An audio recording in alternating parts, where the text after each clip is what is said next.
Señoras y señores, les informamos que el control de pasaportes se encuentra situado a la derecha a bordo del barco. Salut salut, moi c'est Marion et je voyage depuis plusieurs mois avec mon fourgon aménagé jusqu'au Sénégal.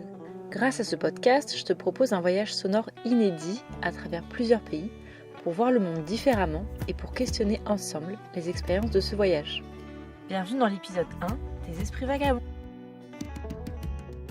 Mesdames et messieurs, nous vous informons que le monstre des transports est situé sur la voie communauté. Merci. Ça y est, on quitte le ferry qui nous a permis de traverser le détroit de Gibraltar depuis l'Espagne et on arrive sur le sol marocain, à Tanger plus précisément. J'ai trop hâte et en même temps je suis un peu stressée. J'ai l'impression que le voyage commence maintenant et à vrai dire je sais pas trop à quoi m'attendre. Mais avant tout, on doit passer la douane et faire tamponner notre passeport. Puis là on arrive vraiment au poste de contrôle le plus important, où il y a déjà une bonne file de voitures, de camions chargés à bloc au-dessus du toit. C'est assez impressionnant comment les véhicules sont chargés. Il y a beaucoup de choses sur le toit, des vélos, plein de choses emballées. Et à l'intérieur aussi, on voit certains policiers de la douane qui demandent aux gens de vider leur véhicule.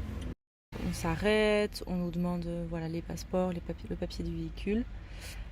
On nous pose des questions si on a quelque chose à déclarer, notamment des drones. Il y a un gros affichage à l'entrée de la douane avec un drone interdit. Donc voilà, ensuite il y a une dame qui vient donc avec son chien et donc il fait passer le chien dans tout le véhicule pour détecter s'il y a de la drogue dedans. Voilà, et on nous demande d'ouvrir encore le véhicule, les portes arrière et donc une personne de la douane qui fouille et qui voit aussi les couches pour bébé et qui nous demande pourquoi c'est faire. Donc on explique que c'est dans le cadre d'une association qu'on donnera quoi. Donc après ils nous rendent les papiers du véhicule et donc ils nous donnent une petite carte qui autorise en fait le véhicule à circuler pendant 6 mois au Maroc, sachant que nous on n'a pas de visa. Donc on peut rester maximum 90 jours sur le territoire marocain.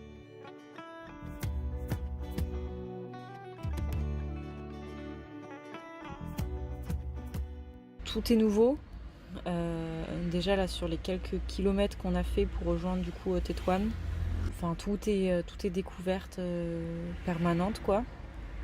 Donc le long des routes on voit beaucoup de personnes à pied qui marchent, soit qui sont posées. Donc on ne sait pas trop si elles attendent quelqu'un. Il y a des personnes qui nous font des signes pour qu'on s'arrête. Mais voilà, c'est pas très clair, on trace notre route. Le long de la route, il y a aussi beaucoup de femmes, dont beaucoup avec un chapeau, une sorte de chapeau en paille, assez volumineux, et qui vendent des choses sur le bord de la route. Voilà, il y a aussi beaucoup d'animaux le long de la route, en liberté, des vaches, des ânes, ça klaxonne dans tous les sens. Les gens ils roulent sans casque, les gens traversent quand il y a de la place. Voilà, on croise des petites charrettes, des gens sur leurs ânes.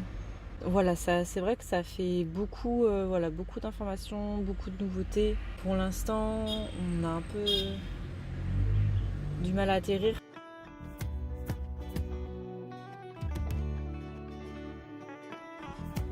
Dans ce podcast, j'ai aussi envie de te parler des questionnements que j'ai eus pendant le voyage.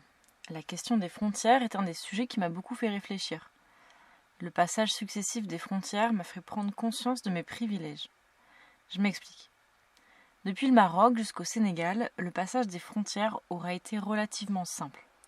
Avec un passeport français, tu peux entrer et séjourner entre 1 et 3 mois dans chacun des pays sans aucune autre condition et en se présentant simplement à la frontière. On ne te demande pas de preuve de ton billet retour, pas de preuve que tu as l'argent suffisant sur ton compte en banque, pas de preuve de là où tu vas séjourner, pas de démarche à faire en amont de ton séjour. Toutes ces conditions-là, je ne les invente pas. Ce sont toutes les conditions qu'un Marocain, un Mauritanien ou un Sénégalais doivent justifier pour venir faire du tourisme ou rendre visite à un proche en France. Du coup, je me suis pris en pleine face ces privilèges. Celui d'être né au bon endroit, et avec les bons papiers, ce qui rend la mobilité et le voyage très accessibles. Et je trouve cela très injuste de me dire que dans le sens inverse, cette mobilité, elle est presque inaccessible. Je trouve aucune justification à cela, juste les vestiges d'un système colonial qui continue à imposer ses règles et sa domination de façon plus insidieuse. Plus encore, j'éprouve de la gêne et une certaine honte des politiques de mon pays, quand je discute avec des Marocains, des Mauritaniens ou des Sénégalais, qu'ils me racontent leur souhait d'aller en France pour découvrir ou voir des proches. Je mesure le plafond de verre qui les en empêche, les conditions qu'ils ne pourront jamais remplir et des démarches trop complexes et chronophages. Et aussi mon silence et mon rire un peu gêné quand ils me demandent si je peux les amener en France, mais que non, je sais pertinemment que c'est pas possible et que c'est pas aussi simple. Je ressens aussi beaucoup d'impuissance car, à part en parler et mettre en lumière cette inégalité, j'ai peu de leviers concrets pour y remédier à mon échelle. Les détracteurs diront que les gens veulent davantage venir en France pour des raisons économiques, alors qu'en tant que Français, on va plus vers ces pays pour faire du tourisme. Alors c'est vrai, il y a cette réalité-là aussi, mais j'y reviendrai au cours des prochains épisodes.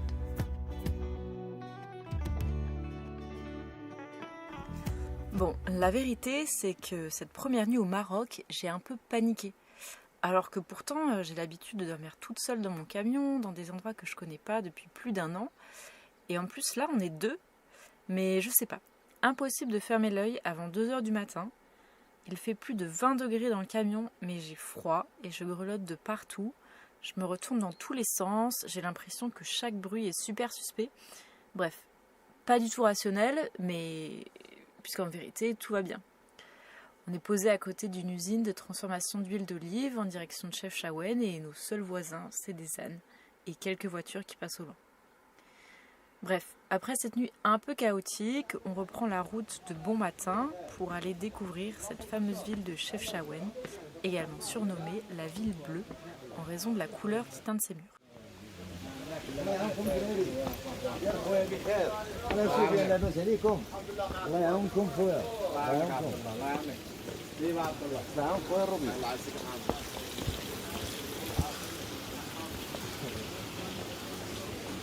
Ça, on va dans le thé.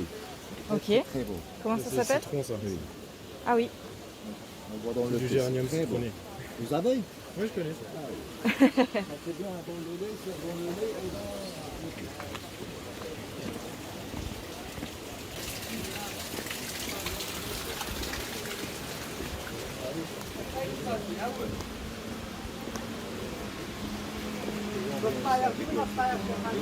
Le soir aussi, ce soir, parce qu'il est dans près de la rivière. Et le soir, c'est très, très, très panoramique. Il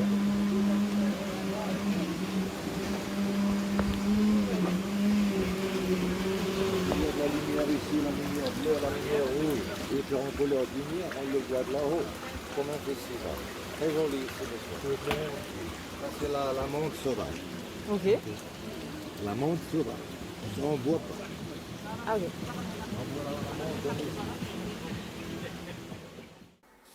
On le comprendra plus tard, mais les centres-villes marocains, les médinas, sont souvent configurés de la même façon. L'entrée se fait grâce à de grandes portes, plus ou moins identifiables et majestueuses, qui à l'époque étaient verrouillées pendant la nuit. Autant vous dire qu'il fallait pas louper l'heure. Bon, et visiblement, les 7 portes de la ville de Chefchaouen n'étaient pas trop identifiables, vu qu'on a tourné pendant 40 minutes avant de trouver l'entrée, ou plutôt avant qu'Abdoul, un habitant du coin, nous montre l'entrée, puis nous entraîne, plus ou moins contre notre gré, dans le dédale des ruelles.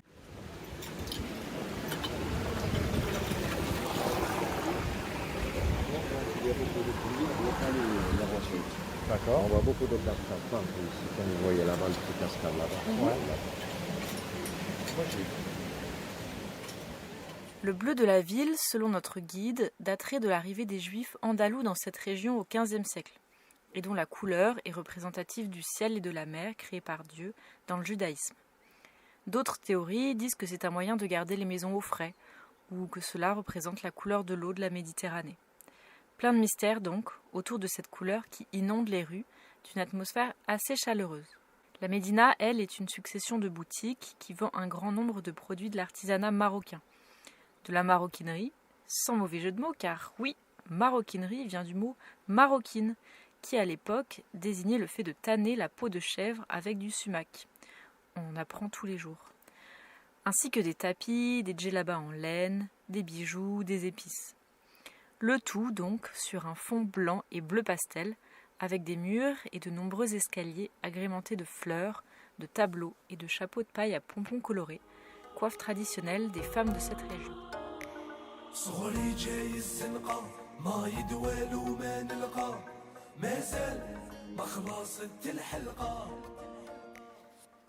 Il y a quand même une ambiance un peu...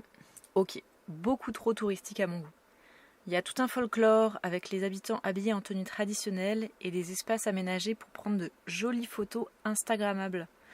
Comme si on était dans un mélange de musée et de galeries commerçantes à ciel ouvert. Je sens que la ville est vraiment tournée vers un objectif marchand et là tout de suite, c'est pas vraiment ce qu'on cherche. Bon d'accord, on a quand même craqué pour un tapis. Non mais vraiment, on en avait besoin. Ou pas. Enfin bref. La balade est tout de même chouette et on continue jusqu'à la mosquée qui surplombe la ville et offre un panorama sur la vallée du Rif. En chemin, on traverse un cours d'eau autour duquel il y a plein de petits cafés ou boire un jus de grenade.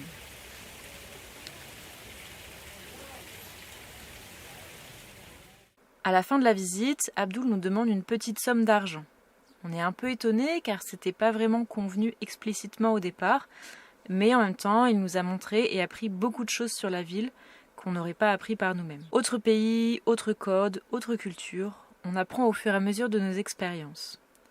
Là, on a bien gambadé dans la ville et on a envie de découvrir ce dont tout le monde nous parle depuis le début, la gastronomie marocaine.